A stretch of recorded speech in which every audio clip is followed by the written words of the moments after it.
So, Scarlet and Violet came out recently, and I've been playing it over the last couple of days, and I'm just here to give my opinions on it, because that's all I can really give is my own opinions. Or I should say I'm reviewing Violet, because that's the version I got. If there's anything I talk about that's different in Scarlet, I apologize, but I'm not buying two versions of the same game. So, let's address the Don fan in the room. This game's performance and technological issues, they are unacceptable. Like, this is I knew it wasn't going to be perfect. Pokemon games are never perfect, and they're always, they have their issues, but this is a whole nother level. This is like Bethesda levels of incompetence. And a lot of people have been saying, it's quirky, it's funny, and if that's your prerogative, that's fine. But I can't see it that way, because if I did, then I'd be a huge hypocrite.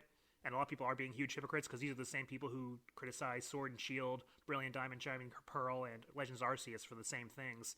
And this is even worse, and now they're saying it's quirky. It's like, sorry, but I'm not a hypocrite. I'm not going to do that, because I've complained about Bethesda games, I've complained about Sonic 06 and a bunch of other games that were glitchy. I'm not going to turn around and say all of a sudden it's quirky or whatever. No, it's unacceptable. Especially from the highest grossing franchise in the world. And honestly, I don't know how Nintendo allowed this. But you know me, I can get past a lot of that stuff if the game is fun. So, is the game fun? Well, that's a matter of opinion. Fun is subjective. So I guess what I can say is, did I find it fun? Let's talk about the open world aspect, because that's the next biggest thing that I want to talk about. So, I've played open world games.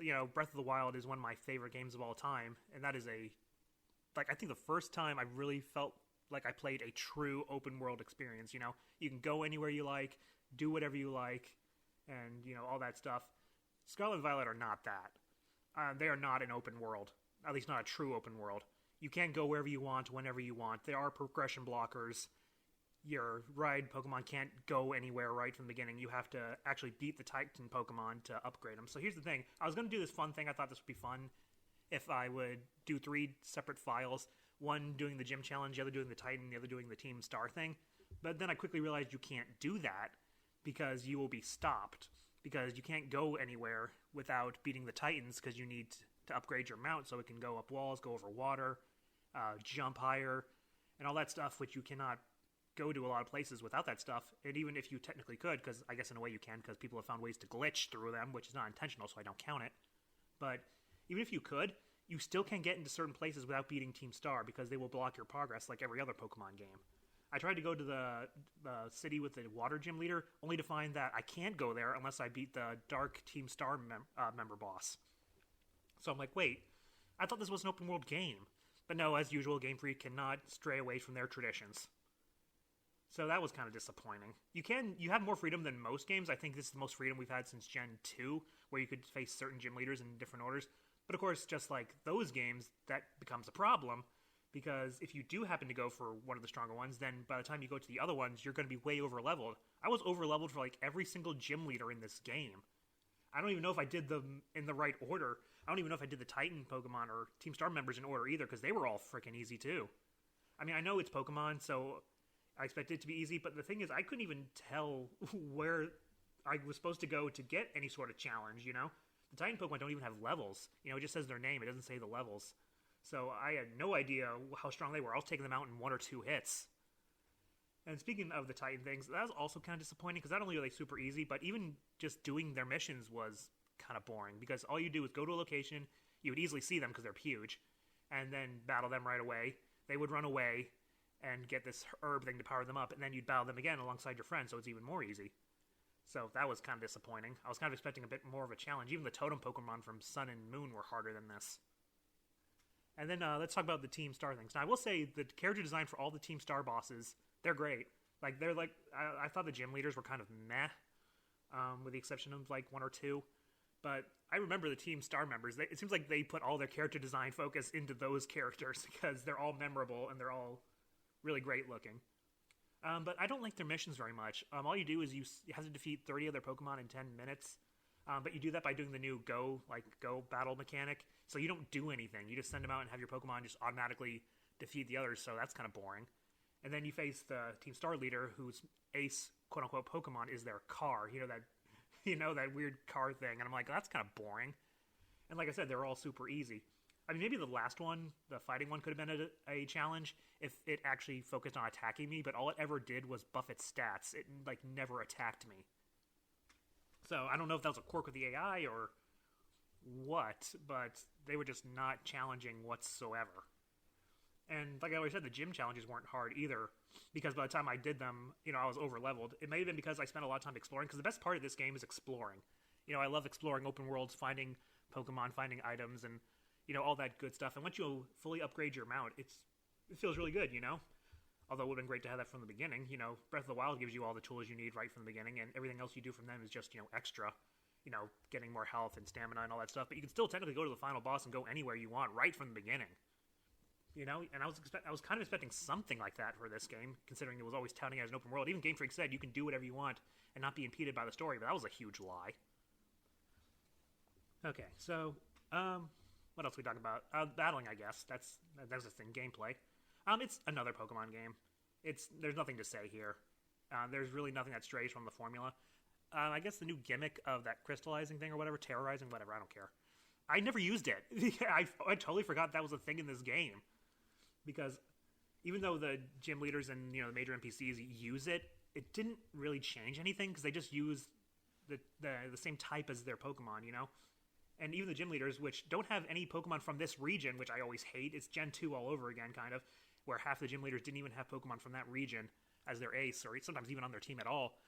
Again, these gym leaders, their ace, they're never from the region. They're a terrible representation of their own region. They use like the first one I thought was the Bug gym leader, and her ace was a Teddy Ursa who becomes Bug because of the new gimmick. And it's like, well, that doesn't change anything. That just means I'm going to take you out with the fire starter that I used. So yeah, it doesn't change the battle at all. There's a lot of ways you can use it in strategic and in competitive, I'm sure, but in the actual game, it really didn't change anything because you know what type they're going to change it into, so it didn't really change my strategy. I think the only time it did was with the electric gym leader who has a Miss Magus, who has the ability to levitate, so it has no weakness because electric's only weakness is ground, and you can't hit it with ground. So I'm like, that was the one time where I was like, oh, okay, that's clever, that's strategy, but everyone else, no one else did that, really. I mean, yeah, it's kind of funny to see a Sudowoodo become a grass type because everyone, in Gen 2 was like, oh, isn't that a grass type? Like, no, it's a rock type. It just looks like a tree, So, yeah, that's kind of funny, but, again, didn't really work into any kind of strategy, seems like. I don't know. In fact, it turned what should have been a counter to my fire type, being a rock type, into a weakness because it turned into a grass type.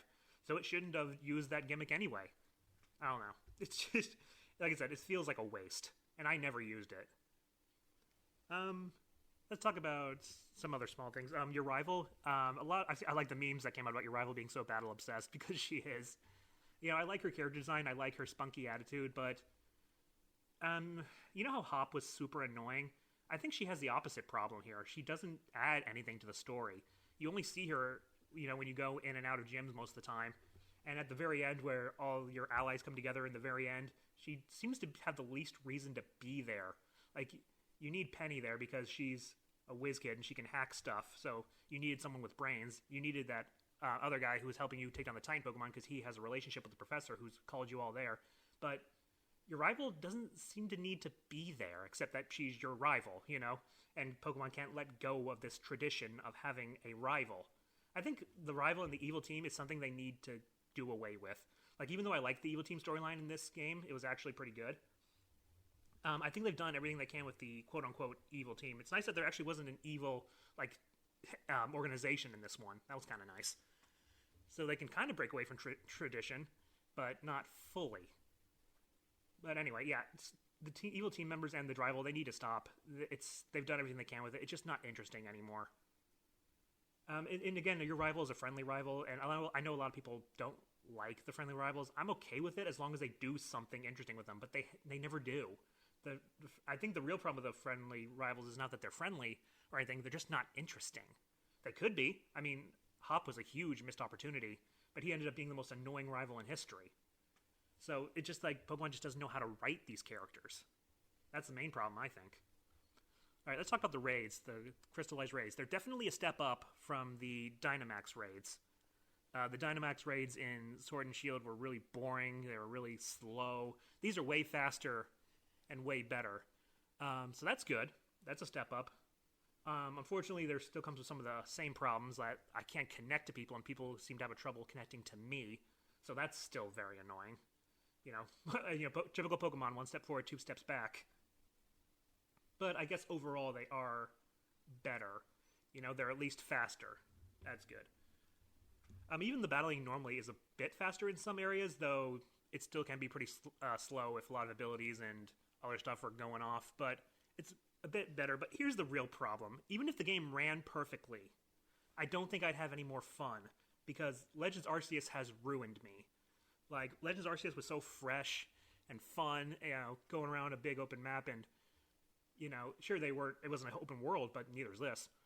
And you could just throw Pokeballs, and the Pokemon could interact with you. You could interact with the Pokemon. You know, they could attack you and stuff. Here, none of that's there. So it's like, I just see the Pokemon, and it's like, okay, they can't do anything to me, and I can't do anything to them unless I initiate a battle, which is way slower than just throwing a Pokeball at them and trying to catch them, either through stealth or just whatever. It was just way more fun in Legends Arceus. Here, I started out catching everything I saw, but it became such a slog that I just stopped partway through. I'm like, okay, this is the team I'm going to use. I don't care about catching anything else. And I have never been more unmotivated to fulfill a Pokedex, you know, because I just know how much time that's going to take. And, you know, and then, of course, there's still version exclusives, unlike, you know, Legends Arceus, which was one game. And you could get everything in one game, which Pokemon should do. This whole releasing two versions of the same game is a scam, and we don't need it anymore. Legends Arceus proved that. So I've never been more unmotivated to complete a Pokedex. I really do not care, because of how tedious the process is. And on the subject of new Pokemon, I guess, I'm not a huge fan of a lot of them. Like, you know me, I always like to catch new Pokemon and use them on my team. I only ended up using 2 new Pokemon the entirety of my playthrough. The first was my starter, which is Fuecoco. And then the other one was Tinkaton, because not only was it really funny looking, you know, having that huge hammer and stuff, but it was a Fairy Steel type, which is a really great typing, as we know from Zacian Crown. So, yeah. So, of course, I used that. But everything else I used was old favorites, you know, because I was like, yeah, none of these new ones are really doing it for me, you know? I tried to use some of them, but a lot of them weren't performing that well in battle. I'm like, well, I could just use this that I know is way stronger and maybe has some move coverage or type coverage that I need. So I'm not huge on a lot of the new Pokemon. I think the whole prehistoric and future thing is really cool. In Violet, it's all about the future, so seeing the future versions of the Pokemon are really cool. I've also looked up the past versions of Scarlet, but one that really bugged me was the prehistoric Magneton. That doesn't make any sense. How does a futuristic metal, man-made, like, Pokemon kind of thing exist in prehistoric times? I don't know, whatever. That's nitpicky, but I couldn't help but feel like if there was any Pokemon that should have been future rather than past, it should have been a Steel type. But whatever. Maybe there's something in the lore in the Pokedex or whatever that explains how a freaking magnet Steel Pokemon existed in prehistoric times. But whatever. So yeah, I thought all that was really cool. And the final sequence, after you beat the, you know, after you complete all the 3 stories and you do this end game kind of quest, that was really good. Like, the writing and the characterization with all your allies coming together and stuff, that was really good. I felt like I was watching an episode of the anime or something. Sure wish this game had voice acting. That's another thing. Pokemon really needs to get voice acting.